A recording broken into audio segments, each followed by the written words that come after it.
So far in this series, I've discussed the relationship between the subject and the page and eye training. And what this boils down to is being able to see a subject in more or less simplified terms so that you can correctly place it in a page. That leads to a process of drawing, which is 90% of drawing.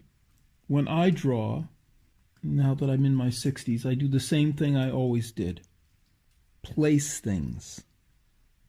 Place things on the page. That's all you really need to do. Place things on the page. But as you place them on the page, you also place them in space. What's near and what's far. And all of this in order to express the character of whatever it is you're drawing. The business of expressing the character of a subject, whether it's a figure or something else, is so crucial that I'm going to play a little extract from one of my 12 rules for art videos. Because while you're working to place things on the page, ultimately, this placement has to be about expressing the character. So first of all, we want to express the character. Then we want to place things correctly on the page in order to do that. And finally, we want to be able to express space and volume. And we'll get to that aspect after this demonstration of copying a Raphael, which places the emphasis clearly on capturing the character of the subject. Note how the method of capturing the character of a subject is all about placement. Raphael drawings that is so wonderful to copy and so helpful. I'll do this particular copy upside down because one of the things that copying is useful for is you're working from two dimensions. When you're drawing a figure, it's three-dimensional, and that is confusing in a certain way. When you're working in two dimensions, it's very simple. Everything's laid out. And the way to train yourself to do that, in accordance with the rule that you have to fill the page with the subject, is you look as much as at the positive spaces as the negative spaces. You look at the volume of the figure and also the spaces around it. And that way you lock the forms in. First problem, what is the proportion of the drawing? Proportion is square in my case. So let's say that it's about like that. Right then, the foot is about in the middle, and the leg comes down to lower than the middle and more on this side. So something like that. This foot starts lower here and comes up to here. Then the back forms a shape. This negative shape. Now, I'm looking both at the figure and the negative shape. So the arm forms a shape like this. The thigh, the axe, there's a shape like this in here. Elbow.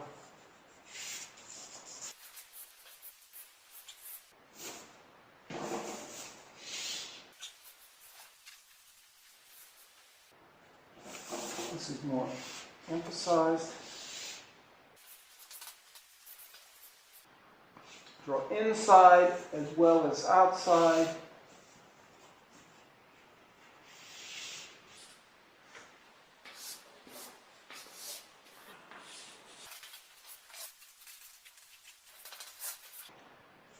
This shape, this shape, this shape, this shape. This particular copy has some mistakes. The proportion between the torso and the legs aren't right, so I adjusted it a little bit. But I would have to adjust it even more to get it right. However, it does have a good dynamic of the space, the push and the pull, and the way it spreads out across the page. That's Those are good things to capture. The goal of drawing, what we're trying to accomplish, is to capture the character of something. That is done by placing things correctly, which allows you to emphasize things correct. Because if you see where things are, then you can know what you have to push farther. That placement involves, in a primary sense, placing things across the page, but you're also placing things in space. In a way, it's the third step, except that all these things are taking place simultaneously, but they have a certain hierarchy. The goal is the character, the method is placement, and an aspect of that placement is being conscious of the volumes, the forms, the space, and how that is created. So now I'm going to talk about what you could say are the three basic tools of representing form and space. The draftsman has three tools at his disposal for representing volume and space. These three tools are closely related. We could label them the overlap, perspective, and atmospheric perspective. The overlap is something very, very simple. It's one of the basic things that happens when marks are put on a surface. One line seems to be behind another line. The one line seems to define a volume or a space that's behind the other line. It's easy to see how this can become, say, a kind of plane. And this is an object that is situated on the plane.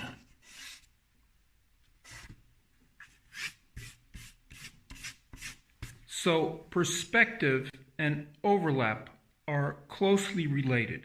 Here is a simple drawing. First you have a mark. The mark comes forward.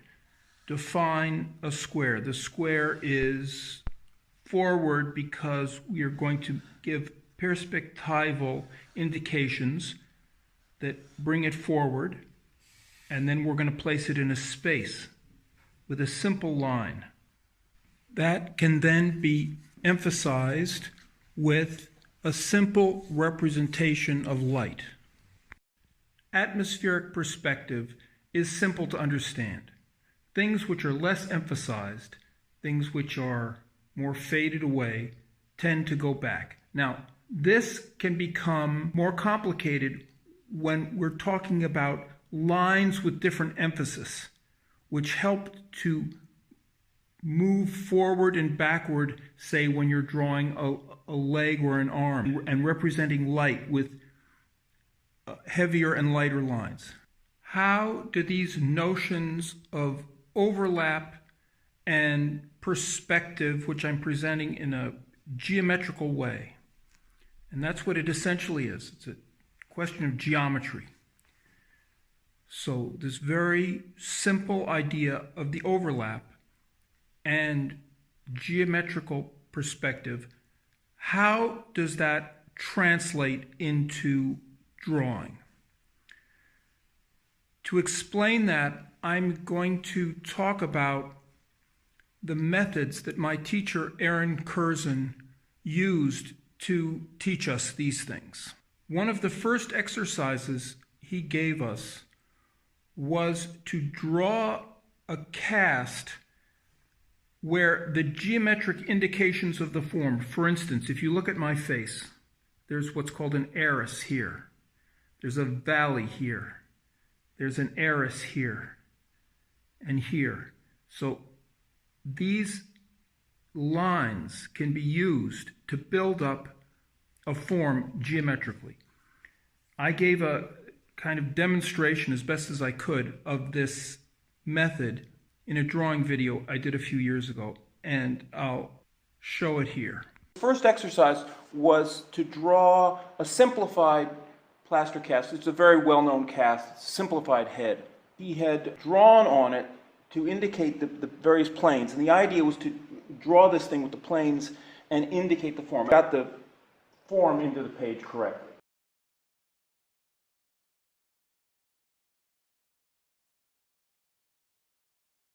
Representing with planes. So this is just, so the nose was like this. Everything with planes, you know. Just trying to give a rough idea here.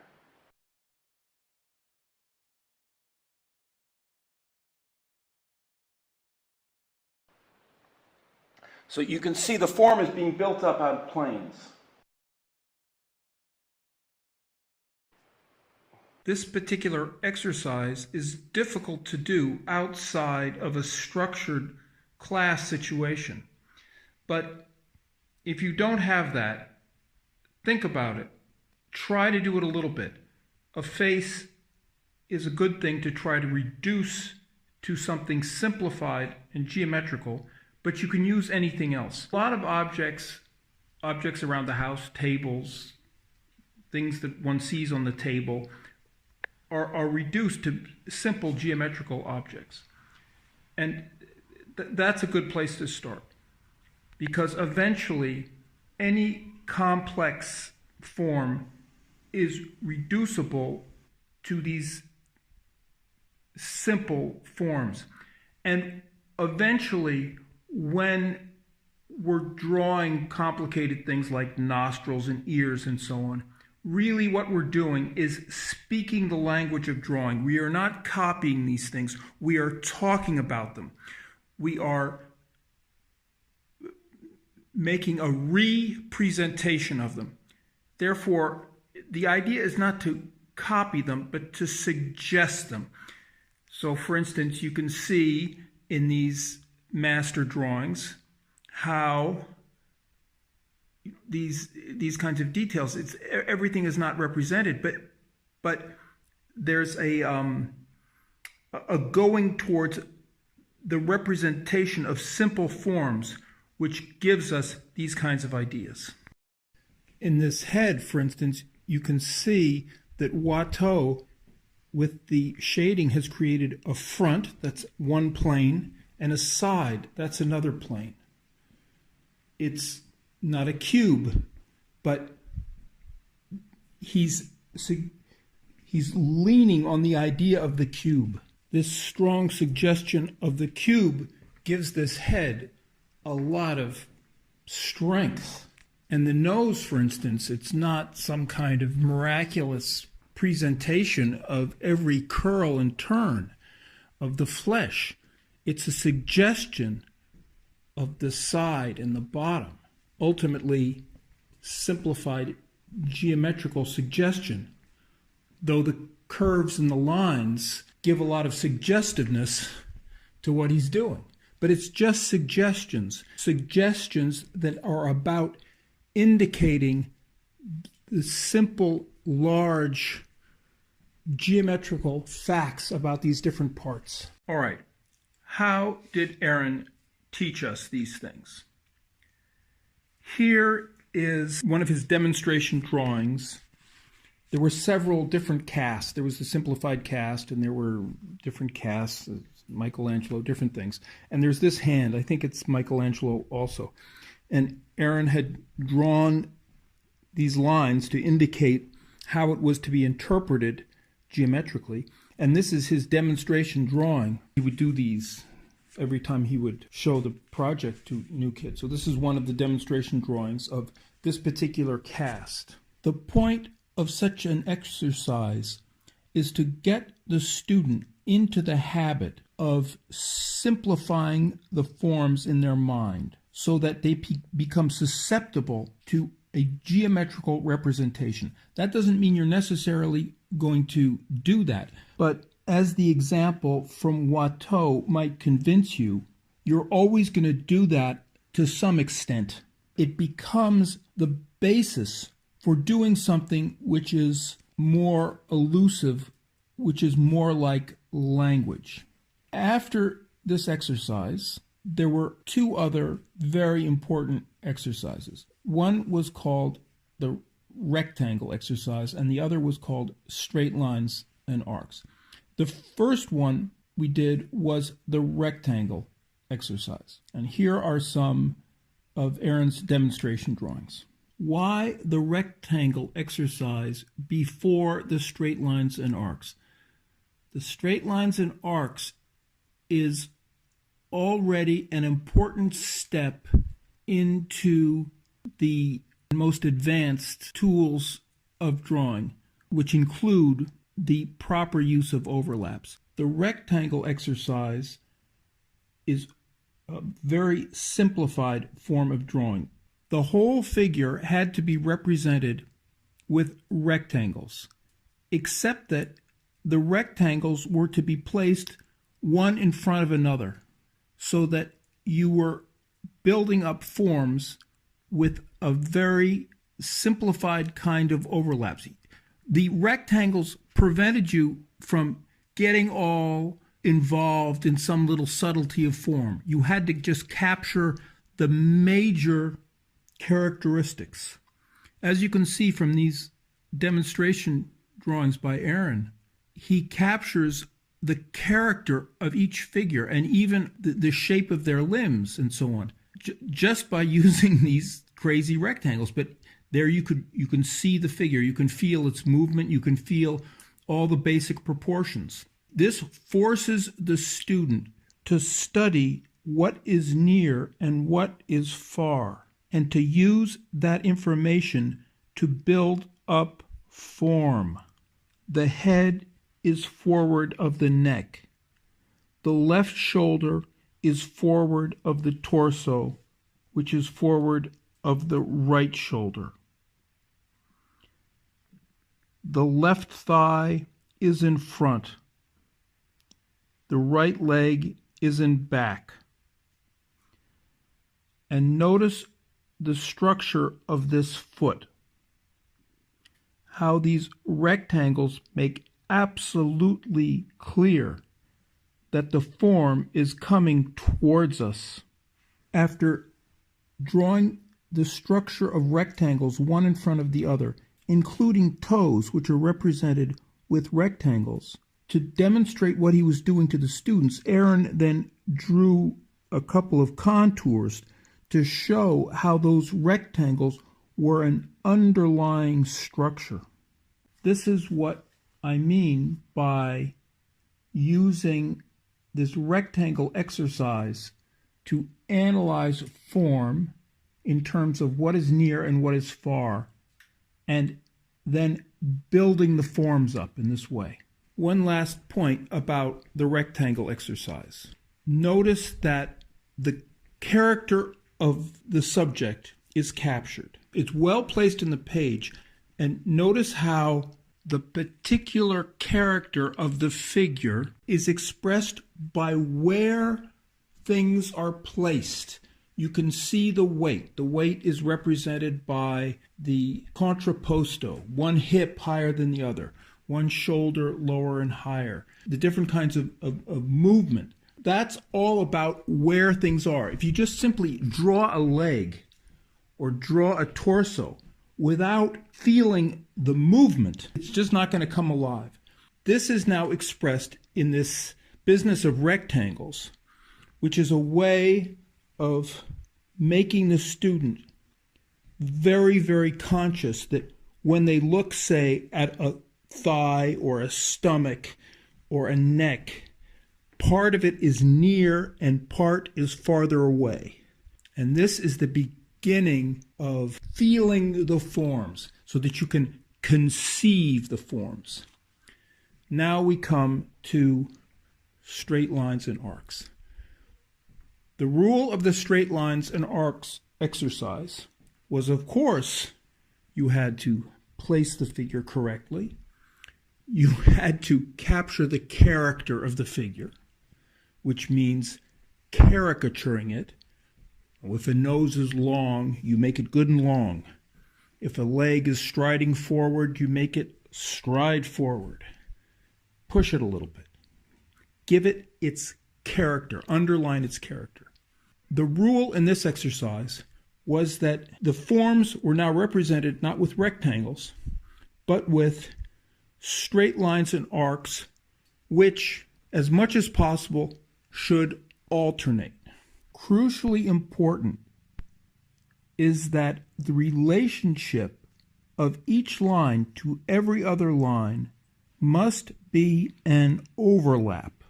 So that rather than a whole rectangle being in front of another rectangle, it is one line being in front of another line, just like I showed you earlier. Here is Aaron's demonstration drawing showing an arm done with straight lines and arcs. And here are a couple of my drawings done from a famous sculpture by Falconet. And you can see in my drawings how, even though it's not emphasized, it's not a caricature like Aaron's demo drawing, it's not crude in that kind of way to just bring out the ultimate essence, but still those two sanguine arms are essentially structured in the same way by using overlaps and not necessarily using straight lines, by being conscious of how a straighter line can give a kind of strength. Sometimes the overlaps are just barely implied, but that's enough to give the feeling of something near and something far. And with lines like that, there's a kind of turning procedure. And of course, then there's the business of making lines heavier and lighter. And that gets into atmospheric perspective. And with this in and out, this turning, this spiraling business around the forms, using lines, drawing into the form in this way, then you start really getting into it. This is a very interesting drawing. I suspect that this is Aaron working on a student's drawing. You can see where he readjusted the shoulders to give more character to the movement, lowering that left shoulder. Then you can see how he's explaining the transformation of the very crude rectangle forms into very graceful drawn forms. Notice this delicious overlap in the hip. It's a very small overlap. It's not one of these exaggerated overlaps of the straight lines and arcs, but it's all you need. Look at how the form of this foot comes forward and how the leg goes back, and how almost obvious it is, the process of transforming that very strong feeling of space and form into something that's also graceful. This is a lot of information. It has to be absorbed on the basis of the earlier videos explaining the eye training and the importance of placement. And of course, always with the view of capturing the character of the subject, whatever it is. Now I'll just make a few somewhat related points. This is a detail from a little Watteau sketch. If you look at this drawing or many, many other drawings by the old masters, drawings like this, if you get into this stuff, you can see how, for instance, there's the business of one, it's like as if they're rectangles, one shape in front of another shape, as if they're just simple rectangles. The business of straight lines and arcs, lines that overlap other lines. And, of course, seeing complex forms in terms of simple forms as a way of beginning to suggest their complexity, or, how shall I put it, their grace, the grace that seems to be an aspect of their complexity, but which really comes from what they basically are, how they're like spheres, cones, and cubes, and so on. This is one of my little sketches for my Massacre of the Innocents. And here again, shapes overlapping other shapes, rectangles overlapping rectangles, or shapes overlapping shapes, and overlapping lines, and so on. Now, if you've followed this video carefully, maybe you can begin to see the relationship between old master drawing and expressionism, and with a little experience and vision to see the connection between all of that and third wave modernism. In other words, the early leaps into non-representation. I'm not trying to whitewash that. I'm not trying to say that early abstraction is therefore good. I'm simply trying to point out that there's a relation, that something was still going on. They were still clinging to some of the bones. The old masters could do these, beautifully illusionistic drawings, but they didn't only do that. They also did all kinds of wonderfully free and simplified drawings, like the Watteau I just showed. And there's tons of them. I've showed them in other videos. These, in a way, are their most poetic works. Of course, there are Holbein drawings, but even if you look at a Holbein drawing, which is so exact and so on, it has a kind of simplicity. It's speaking the language of drawing. The lines are felt. The character of the subject is always brought out in a way that this very optical way of working, which is so much based on the idea of reproduction and illusion and trompe-l'oeil, just misses completely.